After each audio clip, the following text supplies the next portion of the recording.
Di bawah langit Surabaya, 6 Juni 1901, Soekarno lahir, bayi yang kelak jadi penutur mimpi besar bernama Indonesia. Bung Karno tumbuh dalam pelukan Muhammadiyah, organisasi yang berdegup dengan semangat Islam berkemajuan. Seperti puisi Chairil yang liar, namun penuh makna, jiwa muda Soekarno tersulut oleh visi Kiai Dahlan. Usia 15, ia sudah nyantri di kaki Kiai Dahlan, menyerap ceramah yang bagai nyanyian kebangkitan. Lewat Sarekat Islam, gerakan yang jadi kanvas awal perjuangan rakyat, Soekarno mulai ngeliat denyut Muhammadiyah, semangat keislaman yang enggak cuma soal ritual, tapi juga perubahan sosial.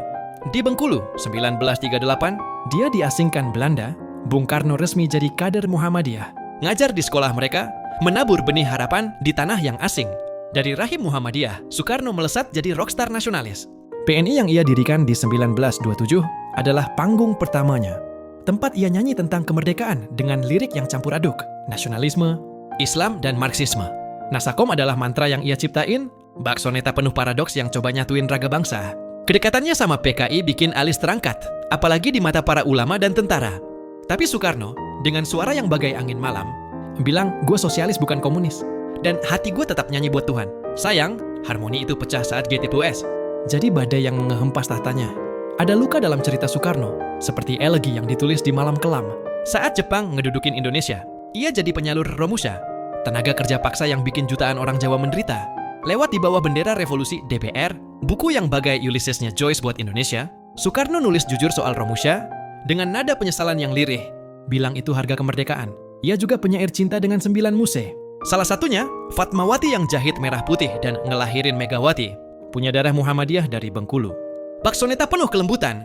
Hingga napas terakhir, Soekarno tetap nempel sama Muhammadiyah. Di Muktamar ke-50 tahun 1962, ia minta namanya tetap dicatat sebagai kader. Ia berwasiat, kalau gue pergi, kafani gue dengan bendera Muhammadiyah. Dan begitulah, saat ia wafat 21 Juni 1970 di Jakarta, tubuhnya diselimuti panji Muhammadiyah, seperti akhir sebuah balada. Puan Maharani, cucunya, bilang wasiat itu terpenuhi, bagai penutup puitis buat hidupnya. Soekarno adalah puisi yang enggak selesai, nasionalis dengan jiwa Muhammadiyah, penyanyi revolusi yang nyanyi bareng komunis, dan manusia yang terluka oleh Romusha. Di bawah bendera revolusi adalah lagunya, dan Indonesia adalah panggungnya. Ia pergi, tapi bayangnya masih nari di hati kita, bagai bintang yang redup tapi nggak pernah padam. Dan lo bakalan senyum girang tatkala gambarnya menyala merah di saku celana.